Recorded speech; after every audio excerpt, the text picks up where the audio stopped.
تخيل معايا إنك ماشي في حواري القاهرة القديمة زمان، صوت المطرقة على النحاس في ورشة في خان الخليل، ريحة الخشب المحفور، الجلد المدبوغ. زمان لما كنا بنعدي على سوق صناعية كنا بنشوف الشاب جنب أبوه بيتعلم الحرفة، يتعلمها بإيديه. الفن بينتقل من جيل لجيل بشكل أشبه، لأنه ابن الصنايعي بيطلع صنايعي، ابن الفنان بيطلع فنان. الحرف اليدوية في مصر كانت أكتر من مجرد شغلانة، بداية من أيام الفراعنة اللي جسدوا إبداعهم في النقوش، تماثيل، آثار اللي باقية لآلاف السنين لحد يومنا هذا. بقالي في الشغلانه دي 50 سنه ابا عن جدا. مهنه الازاز المنفوخ او مهنه الازاز البلدي دي تاريخيا اكتشفت تل العمارنه في عصر اخناتون، وبدات العصور تتوالى لحد عصر الفاطميين. مرورا بالحرفيين في العصر الإسلامي اللي عملوا الخزف، لحد صناعية الزمن القريب في الحسين وكان الخليلي، مرورا بأزمة العثمانيين اللي قضت على الحرف المصرية القديمة. ومن بعد ما كانت الصنعة سوقها ماشي إلى إن السوق يومنا هذا بيندثر. الموضوع زي أي حكاية حلوة، عدت عليه لحظات كويسة، لحظات صعبة، تحديات. بشتغل نقاش معادي من سنة 41 دخلت خان الخليل ده، كان كل شيء تمام وعشت فيه 72 سنة. اتعلمت الصنعة دي محدش علمها لي، اتعلمتها كده ان فتحوا عليا عمال عمالقة في الصنعة دي. اللي بيشتغل في الصنعة دي كنا عنده صبر. ان احنا من سنة 40 واحنا تقف شوية وتمشي شوية وتقف شوية وتمشي شوية. 67 عمالقة في خان الخليل هنا باعوا طعمية وكشري. لكن في يومنا هذا هذه الصناعات على وشك الاختفاء، ولكن ما زال في أمل إنها تقدر تقوم وتكمل. مصر معروفة بشطارة الصنايعي، كان له احترامه، كان له تقديره. زمان كان كل عيلة ليها حرفة خاصة بتورثها من جيل لجيل، كل محافظة مشهورة بحرف معين. في هذه الأيام زي ما كان في ناس كتير بتعمل هذه الشغلانات، برضه كان في طلب على المنتج المصري وعلى الصنايعي المصري. هذه الحرف كمان وصلت لمئات الملايين من الدولارات. تخيل إنه بعض التقديرات في 2013 أو ما قبل 2013 كانت صادراتنا من المشغولات اليدوية كانت حوالي 431 مليون دولار. منتج هاند ميد، حرف يدويه، المفترض ان اغلب بيعه تصدير او ان احنا بنتعامل فيه بالعمله الصعبه. فكان المفترض ان الازمه الحاليه تضيف لينا مش تاخد منا. بمعنى ايه؟ ده انت كل منتجي تقريبا او اغلب منتجي لو بيتباع في سوق الصحيح، السوق السياحي او السوق اللي بره، انا مش هحس بازمه، بالعكس انا هحس بانفراده.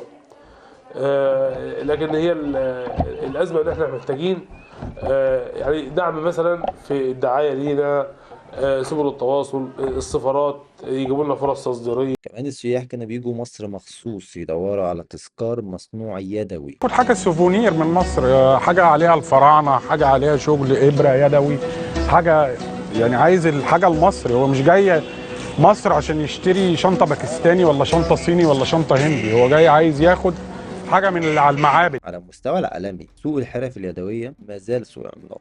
القيمة الإجمالية لسوق الحرف تخطت المليارات الدولارات، ومتوقع إن هي تفضل في تزايد مستمر. الصناعة المصرية بتعتمد على المنتج اليدوي أكتر منه الميكنة، بينما الأجنبي عنده الميكنة على طول وما فيش منتج يدوي، بيبقى بالنسبة له دي حاجات نادرة، لما بيشوفها بينبهر بيها. مع مرور الوقت الدنيا اتغيرت، المكن دخل، المصانع الكبيرة اشتغلت، البضاعة المستوردة، بدأنا نشوف تماثيل فرعونية صيني، أهرامات بلاستيك، بدأنا نشوف بدل تحف معمولة بإيد الحاج أحمد اللي شغال في خان الخليلي، بدأنا نشوف حاجات جاهزة. بدأ السوق يتغير ويتغير طبيعته. بعد 2011 السياحة اتأثرت جامد جدا. حرفيين خان الخليلي والأماكن السياحية بقوا بيعانوا من قلة الزبائن. الواحد فيهم بقى بيقعد اليوم مستني زبون يعدي، ويمكن في الآخر مفيش ولا بيع. جاليري مقفولة، وده برضه جاليري مقفول الناس اللي فلسوا يعني في السياحة. ناس كتير بطلت تشتغل الحرفة دي لأن الدخل بقى قليل وما يكفيش. الحرفة كلها شقاء،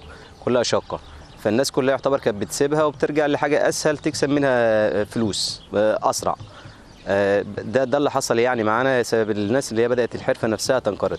بناء عليه الصناعه بدات تندثر. ولكن مش ده بس اللي اثر على الصناعه، لو رجعنا كمان زمان هتجد ان الحرفيين المصريين تاخدوا ايام العثمانيين بالامر الصناعي بقى بيتحرك من دوله لدوله، بقى في عزف عن ان هم يشتغلوا في مصر، وبناء عليه بداوا يتحركوا، وبناء عليه اللي موجودين في مصر بيعملوا الصناعه قلوا، لانه حتى لو كان في صنايعي ممكن يعلم ابنه، الصنايعي دلوقتي مبقاش موجود، هو راح دوله عربيه، راح دوله اوروبيه، وات هو راح فين، بس في نهايه المطاف ما كانش موجود. كمان ما تنساش انه في وجود مشروع دخل ودمر صناعات كتير وهو التوك توك، ده غير انه كتير من الورش بره الاقتصاد الرسمي، وبناء عليه مفيش تأمينات، مفيش دعم. أنا راجل دلوقتي بشتغل بمجهودي، تعبت والصحة راحت، خلي بالك، بنام مش جايني دخل، لا فيه معاش ولا فيه تأمين ولا فيه حاجة. إن ما كنتش عامل حاجة مجددة أسند عليها من المهنة نفسها ما بلاقيش حتى إن أنا آكل ولا أصرف على عيال. من ضمن الحاجات اللي اثرت قله الدعم، التمويل. الصناعات اليدويه ما كانش بيتضخ فيها فلوس كفايه، كان في تقرير حكومي بيقول ان التمويل واللونز في 2023 كان حوالي 40 مليون جنيه، مقابل انه في 2022 كان 73 مليون جنيه. المحصله ايه؟ المحصله ان الحرفيين بداوا يقلوا بسبب العوامل اللي اتكلمنا عليها، الصناعات بدات تندثر، بعض الحرف اصبحت خلاص من التراث، بدات تتركن، بدات تتدرب، المشهد بقى كئيب، صناعيه كبار في السن بيتحسروا على الزمن الجميل، شباب صغير كان حابب يكمل المشوار بس ما بقاش حابب يكمل المشوار. بس الحكايه لسه ما انتهتش، الحكايه لسه بتحاول، ويمكن في ناس بتحاول، اصبح في حاجات زي مؤسسات وحاجات حكوميه ومعارض بتحصل بشكل سنوي، زي معرض تراثنا، اكبر معرض تقريبا سنوي للحرف اليدويه والتراثيه في مصر، بيعمل برعايه مباشره من رئيس الجمهوريه. المعرض ده اتعمل نسخته الخامسه في 2023، شارك فيه اكتر من 60 حرفه يدويه من 27 محافظه. المعرض مش بس للمصريين، كمان في دول عربيه بتيجي تعرض شغلها، بقى في منافسه، في تبادل خبرات. المعرض ده يمكن فرصة ذهبية إن الصنايعي الصغير يعرض شغله قدام آلاف الزوار ويبيع مباشرة بدل ما يستنى الزبون فور الشراء. ويمكن النقطة دي بالتحديد بتوضح جزء كبير من المشكلة اللي احنا فيها. هو المعرض عبارة عن ملتقى يضم كافة أصحاب المشروعات ذات الطابع الحرفي.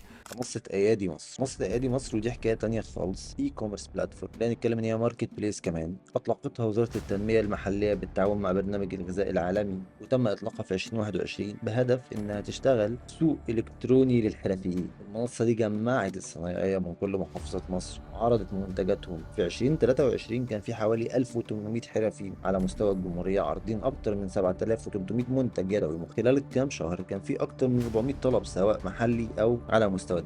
مبيعاتهم كمان كانت تخطت حوالي 2 مليون جنيه لحد منتصف 2024. المنصة دي لو بنتكلم عليها فهي بالنسبة لي هي تجربة بتقول إن الاندستري دي أو البلاتفورم دي أو الأيديا دي ممكن يجي منها، لأن في نهاية المطاف لما تبص على المنصة ما هياش أقوى منصة ممكن تكون موجودة، ما زال في حاجات كتير جدا ممكن تتعمل، في فرصة مهدرة في هذه البلاتفورم. مصر هدفنا نوصلك بأحسن وأكبر عدد من المبدعين من أصحاب الحرف اليدوية.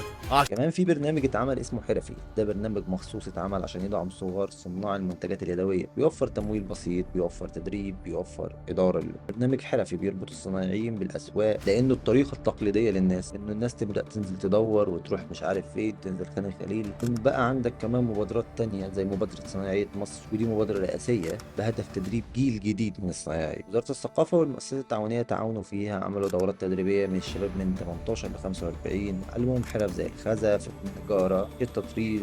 في مبادرة رئاسية تحت رعاية السيد الرئيس اسمها صناعية مصر. صناعية مصر دي دورة لمدتها سنة بيتقدم ليها، انا ممكن اتقدم ليها، انا ممكن ابقى بكالوريوس تجاره واتقدم انا عايزه اتعلم نحاس. أيوة. بيبقى في طبعا شروط للقبول ولجنه كبيره متخصصين بيقبلوا مجموعه مثلا 200 شخص على مدار سنه، كل واحد بيختار حرفه عايز يتعلمها، محاضرات نظريه وعمليه. وفي مبادره اسمها تتلف في حرير، بتوفر تدريب وتمويل للسيدات في المقام الاول وللشباب اللي عايزين يشتغلوا في الحرف دي، وتسهل لهم فتح مشروعات بسيطه، فهدفها ان هي تصون المنتجات دي، ترفع قيمتها. واخيرا في مبادره ابداع من مصر، دي يمكن اطلقتها علاقتها بمؤسسة تنموية تابعة لأحد البنوك على ما أظن، وهدفها تمكين الفنانين والحرفيين إن هم يعملوا منتجات تراثية بطابع عصري. عملوا معارض ايفنتات في القاهرة في المحافظات عشان يعرفوا الناس بالمنتجات الحلوة دي، وكمان يشجعوا تصميمات جديدة مستوحاة من التراث. الحقيقة إن المبادرات كتير ومش هلحق أسردها كلها بالتفصيل، واضح إن في تحرك بيحصل ما سواء مع الحكومة أو مؤسسات خاصة أو مؤسسات أهلية أدركوا قيمة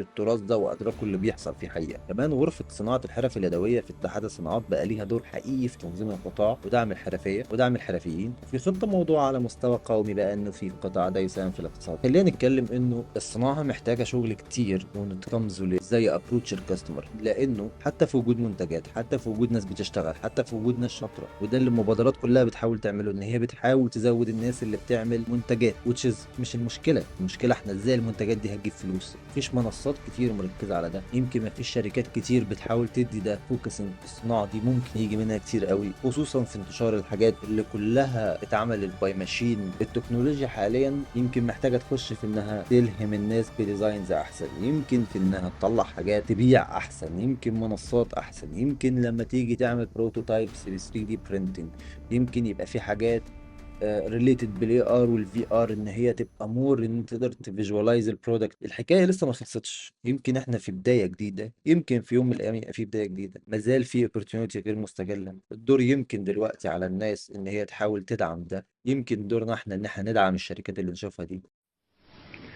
والى هنا سيداتي سادتي تنتهي سهرتنا لهذه الليله، نتمنى لكم جميعا نوما هانئا وتصبحون على خير.